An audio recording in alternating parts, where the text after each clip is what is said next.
OK, alors vous êtes prêts pour continuer?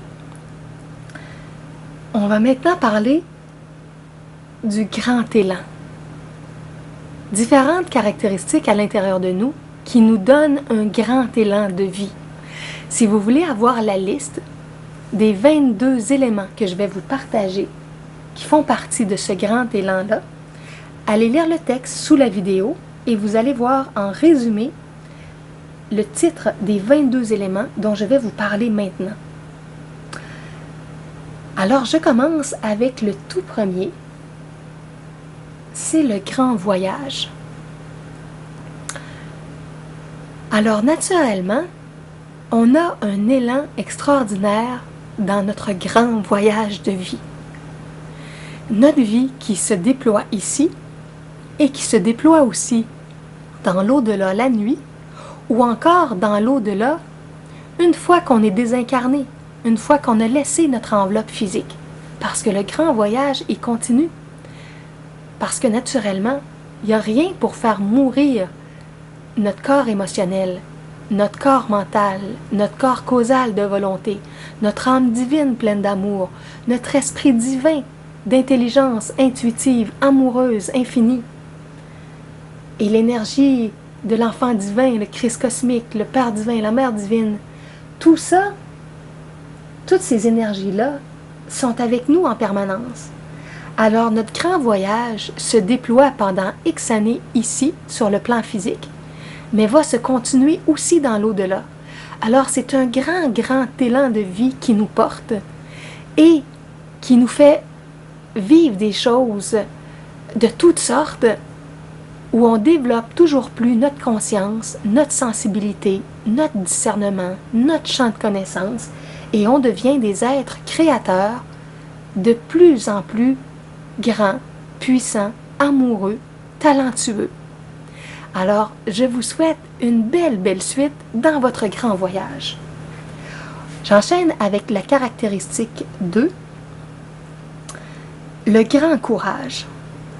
Le grand courage, c'est ce qui fait que quand on a peur ou quand il y a des obstacles, on est capable de puiser à une force en nous, autour de nous, dans la source divine. On puise à cette énergie et on trouve un élan nouveau pour continuer, pour avancer, pour faire ce qui est à faire. Et avec ce courage-là, on va réussir à faire des choses qu'on n'aurait peut-être pas cru possibles avant. Et parfois, il faut être au pied du mur, il faut être dans une nouvelle situation pour réaliser qu'on a ce nouvel élan-là. Alors, on est tous capables de courage quand on ne se laisse pas arrêter par certains obstacles, par certaines peurs qui nous habitent. Et quand on lit des histoires de vie, quand on est au courant de gens qui ont marqué l'histoire, on sait qu'il y a beaucoup de gens qui ont avancé avec courage et qui ont permis à notre société de se transformer parce qu'ils ont créé des nouveaux mouvements sociaux, des nouvelles tendances. Ils ont élargi les horizons, ils ont fait changer la façon de fonctionner dans l'humanité. Ils ont eu le courage d'amener leurs nouvelles idées, leurs forces. Alors osez, vous aussi, déployer votre courage en allant au-delà de vos peurs et des obstacles que vous rencontrez. Maintenant, la caractéristique 3. Le grand-père. On pourrait dire le grand-père comme un grand-parent, ou on pourrait dire le grand-père comme un papa qui est grand. Le Père, sur la terre, nous donne souvent des élans. Le Père va parfois nous initier à toutes sortes de choses, va nous amener à certains endroits. Notre Père est très précieux dans notre vie. Mais naturellement, il a ses caractéristiques humaines, ses faiblesses, ses difficultés qu'il a héritées de son propre père humain et de sa famille, de ses conditionnements. Au-delà de ce père humain-là, nous avons tous un père divin, un père cosmique, un père céleste. Alors, le grand père, c'est ce père-là auquel on peut se relier.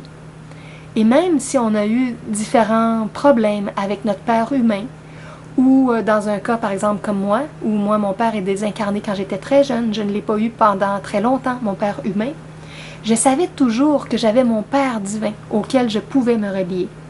Et cette énergie-là, Père, va nous donner des impulsions, va nous donner des élans dans notre grand voyage pour explorer la vie, pour aller à l'aventure, pour faire des expériences nouvelles. Alors, prenez du temps dans vos journées, des petits moments pour vous relier au Père cosmique, au Père divin, et lui demander sa force, son aide, ses inspirations, ses élans à travers votre voyage. Maintenant, la caractéristique 4. Le grand chercheur, qu'on pourrait aussi appeler le grand découvreur. Il y a en nous une grande force de recherche pour arriver à découvrir des choses. On sait très bien qu'on ne connaît pas tout, qu'on est loin de tout connaître, qu'il existe des humanités plus avancées que nous, des planètes futuristes, des civilisations futuristes, des civilisations spirituelles. On est appelé à découvrir des nouvelles choses. Alors, on a besoin de se permettre de chercher et de découvrir. Il y a en nous cet élan-là de chercheur et de découvreur. On a besoin parfois de se créer un atelier ou un lieu ou un moment particulier pour se consacrer à certaines recherches dans un domaine qui nous intéresse ou dans plusieurs domaines, ou encore d'aller rencontrer des chercheurs ou des découvreurs, ou de fouiller sur Internet ou dans des livres pour être mis au courant de leurs découvertes. Google, de nos jours, sur le web, est une source formidable. On pourrait dire que Google est un grand découvreur.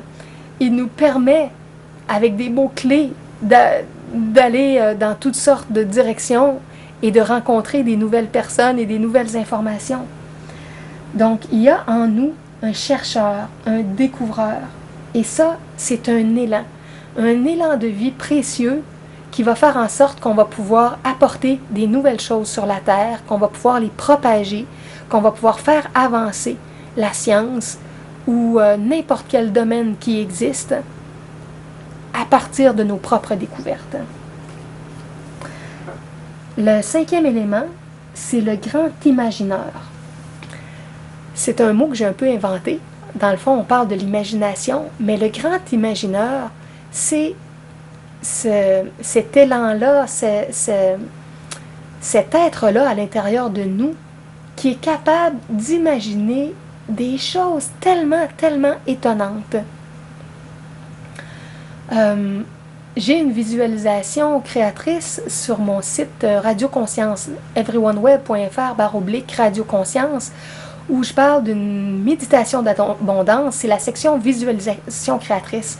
On visualise 12 sphères de vie idéales et on imagine des choses. Et il nous vient dans notre imagination toutes sortes d'idées. Je guide cette visualisation-là ou cette méditation-là. Alors, dans la vie, quand on se donne du temps pour imaginer, il peut émerger toutes sortes de choses. L'imagination, c'est très, très puissant. Et c'est précieux de mettre notre imagination au service de la lumière. Parce que si on la met au service de l'ombre, de la noirceur, on va se mettre à imaginer le pire. Puis là, on va se sentir mal. Notre vibration va baisser. On va attirer des gens des autres dimensions qui se connectent à nous. Puis au lieu que ce soit des êtres très bénéfiques, ça va être des êtres plus maléfiques qui nous poussent des inspirations malsaines. Alors, il y a plein de gens dans les plans subtils qui veulent nous aider avec nos imaginations, avec nos projets. Et plus on va aller du côté de la lumière, plus on va recevoir des inspirations lumineuses. Et plus on plonge dans l'ombre, plus on reçoit des inspirations sombres. Je vous invite donc à découvrir les élans du grand imagineur à l'intérieur de vous en vous connectant aux forces solaires, aux forces lumineuses, en appelant ça, en les demandant, pour faire en sorte que vous allez parfois être capable d'imaginer des choses que personne d'autre avant vous ont imaginées et qui vont amener des nouveautés dans notre société ou à plus petite échelle, dans votre famille, dans votre couple, dans votre groupe de travail. Par l'imagination, on élargit constamment les horizons. Permettez-vous d'imaginer le meilleur. La caractéristique, le grand philosophe. Il y a à l'intérieur de nous un penseur, un être qui est capable de penser, d'analyser, de discuter aussi avec les autres. Un philosophe, philosophia, ça veut dire ami de la sagesse. Donc le philosophe, il cherche la sagesse, il cherche à avoir des pensées de plus en plus intelligentes, utiles pour sa vie, pour l'humanité. Alors, le grand philosophe à l'intérieur de nous, ça nous donne des grands élans vers la sagesse, parce que ça nous permet d'avoir des temps de réflexion, de discussion, de lecture aussi, parce qu'il y a d'autres philosophes, il y a d'autres écrivains qui ont apporté des élans de sagesse à toutes sortes de niveaux. Et le grand philosophe en nous, il nous donne ces élans-là pour apprendre, communiquer, approfondir et devenir de plus en plus intelligent, de plus en plus sage et développer une façon d'être en relation qui va être différente. Alors, je vous invite à vous connecter régulièrement au grand philosophe qui est en vous et qui vous donne une grande force, des grands élans pour avoir une vie de plus en plus sage. On passe à la caractéristique 7, le grand enseignant. Le grand enseignant, c'est l'élan à l'intérieur de vous pour rendre disponible ce que vous connaissez, faire en sorte que ça rayonne dans l'humanité. Et comme vous le savez, moi j'enseigne depuis très longtemps de partager sur le web nos découvertes. Il existe les blogs, les sites web, les documents audio, les documents vidéo. Il existe les articles de revues, de livres, les livres directement qu'on peut écrire, les passages à la télévision, à la radio. Il existe plein de chemins pour enseigner, pour partager. Et naturellement, tout le chemin des écoles conventionnelles, à la maternelle, au primaire, au secondaire, au collégial, au niveau universitaire. Alors, écoutez à l'intérieur de vous pour ressentir quel genre d'élan d'enseignant vous avez.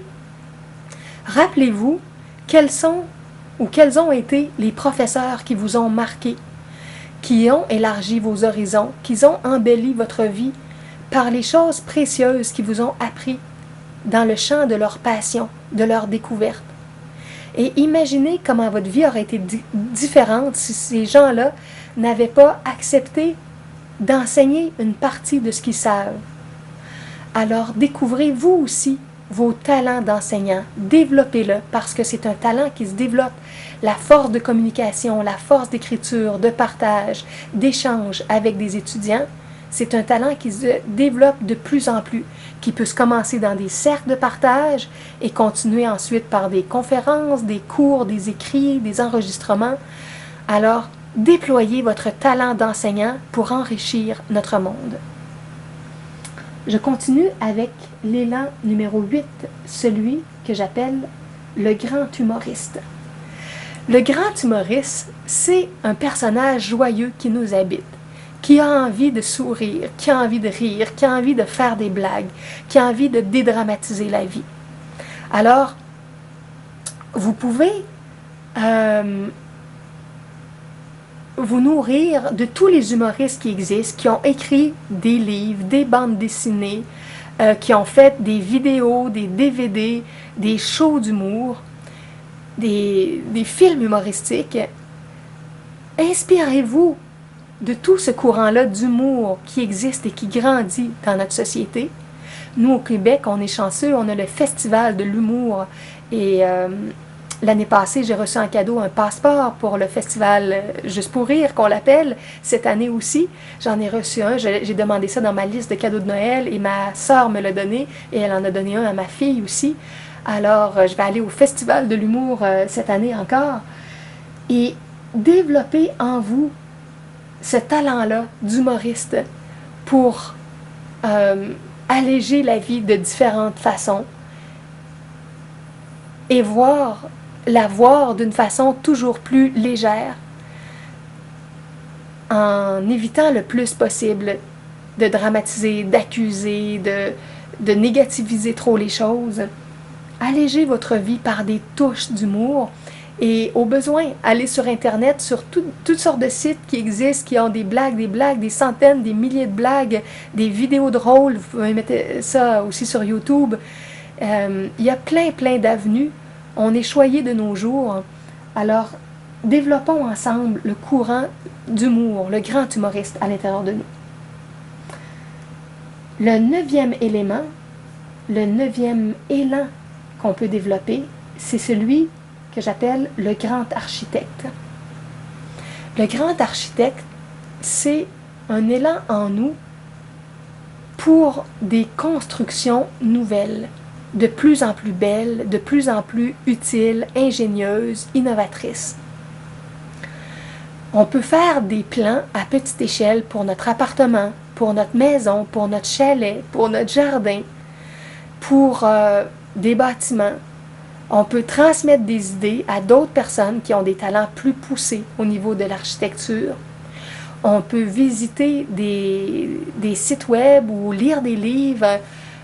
Il y a des grands architectes de par le monde qui ont fait des réalisations étonnantes, mais ce talent-là existe à petite échelle. C'est un élan pour devenir l'architecte de notre vie, pour en faire des plans. Et le plan, c'est pas toujours des pièces. Parfois, le plan, c'est une structure de quelque chose. Comme moi, je fais des structures de livres avec les divers chapitres. D'autres personnes vont faire des structures de recettes avec des ingrédients, des structures de musique. On est l'architecte de toutes sortes de choses, à toutes sortes de niveaux. C'est un élan de constructeur, de créateur en inventant des nouvelles structures. Alors, déployez en vous de différentes façons l'élan du grand architecte. L'élan numéro 10 maintenant, c'est celui du grand scénariste. Bon, on connaît le grand scénariste pour les films, mais chaque vie est un film en soi. Alors, on est le scénariste de notre propre vie. On peut imaginer chaque matin ou chaque soir, en se levant, en se couchant, le scénario de la journée à venir, de la semaine à venir. On prophétise notre vie par nos pensées, par notre imagination. Déployez cet élan-là du grand scénariste à l'intérieur de vous pour votre propre vie. Et si vous voulez aussi, ça peut être naturellement pour des romans, pour des films, pour des scénarios à plus grande échelle, pour des projets sociaux. C'est de se permettre d'imaginer tout un scénario à plus long terme, une histoire qui se déploie comme on l'aimerait, comme elle nous intéresserait vraiment. Parce que avant que quoi que ce soit existe dans le monde physique, elle a besoin d'exister dans notre imagination, elle a besoin d'avoir été scénarisée par un être qui a eu des élans de scénario pour quelque chose. Alors, laissez-vous vous imprégner par différents scénarios de vie auxquels vous pensez, partagez-les, écrivez-les, mettez-les en forme pour qu'ils se déploient au fil du temps. Il y a en chacun de nous un grand scénariste qui vient du grand scénariste divin à l'origine de tous les scénarios qui existent dans l'univers. Ensuite, il y a l'élan 11, le grand compositeur. Alors là, j'imaginais davantage le compositeur, par exemple, en musique, en chanson. Et ce qui est amusant, c'est qu'il y a de nos jours des compositeurs qui font des chansons rigolotes, dans l'humour. Il y a de plus en plus d'humoristes qui font des chansons humoristiques, légères. Alors, prenez-vous simplement une feuille de papier, un thème drôle, un thème sérieux, un thème amoureux, le thème de votre joie, et déployez votre élan de créativité dans la composition. composer une chanson. Et si vous avez des élans dans la musique, vous pouvez fredonner quelque chose, ou si vous êtes guitariste, pianiste, harpiste, violoniste, violoncelliste. Bon, peu importe votre instrument, déployez votre talent de composition. Il y a même des gens qui s'inventent leur propre façon de noter les paroles, les musiques. Il y a des gens qui composent, qui enregistrent sur leur répondeur téléphonique. Il y a toutes sortes de façons de s'enregistrer aussi quand on ne passe pas par l'écriture. Développez cet élan de compositeur, car il y a à l'intérieur de chacun de nous un grand compositeur. Maintenant, la caractéristique 12, le grand constructeur. Le grand constructeur, c'est celui qui veut bâtir, qui veut ajouter des nouvelles structures qui vont être précieuses dans notre monde. Il y a ça à l'intérieur de nous parce qu'on rêve d'un appartement, d'une maison, d'un immeuble, d'un lieu de travail, d'un lieu de collectivité, d'un centre, d'une association, d'un groupe qui pourrait bénéficier de quelque chose de nouveau. Moi, je rêve de centres multidimensionnels, d'éco-villages de partage. Il y a un grand constructeur qui habite dans notre cœur. Et certains vont déployer ça davantage, ils vont développer vraiment des talents dans la rénovation et la construction. Alors, ils vont mettre beaucoup plus d'heures dans leur vie pour ça. Vous pouvez approfondir cet élan-là qui va vous donner des nouveaux résultats qui vont vous permettre d'embellir la vie avec vos constructions. Ensuite, l'élément 13, le grand nettoyeur. Ça, c'est très précieux aussi. Il y a une partie de nous qui souhaite que ça soit propre, qu'on vive dans la propreté. Et on peut tolérer une bonne dose, parfois, de désordre, de saleté. Mais vient un temps où on a besoin de faire le ménage. Alors, on peut appeler à l'intérieur de nous cette partie-là de notre être que j'appelle le grand nettoyeur, qui veut mettre en ordre, qui veut classer, qui veut nettoyer, qui veut ranger, qui veut jeter ce qui est rendu trop vieux et inutile, qui veut envoyer au recyclage d'autres choses. Il y a un grand nettoyeur qui aime, qui a besoin de rendre les éléments de plus en plus propres au fil du temps. Alors, ça nous donne des nouveaux élans pour embellir les milieux dans lesquels on vit. Faites appel à cette partie-là de vous et au besoin, sachez que cette partie-là, comme toutes les autres, fait partie de ce grand élan-là fondamental qui nous habite, qui vient de la source universelle. Alors, il y a en chacun le grand nettoyeur qu'on peut exprimer et qu'on peut appeler s'il y a une nécessité de l'appeler. La 14e caractéristique, c'est celle que j'appelle le grand organisateur. C'est la partie de nous qui est capable d'organiser des événements, des situations, des fêtes. Planifier ça avec des gens, avec des détails, avec des cadeaux, avec de la musique, avec des événements spéciaux. Il y a à l'intérieur de nous un organisateur qui peut créer des événements spéciaux à deux, en groupe, en famille, entre amis, entre collègues, entre voisins. Essayez de voir ce que vous avez l'élan d'organiser pour embellir votre vie. Et avec ça, il va y avoir des nouveaux événements, des nouvelles fêtes, des nouvelles occasions, des traditions peut-être qui vont se mettre en place. Et vous allez embellir votre vie parce que vous allez organiser.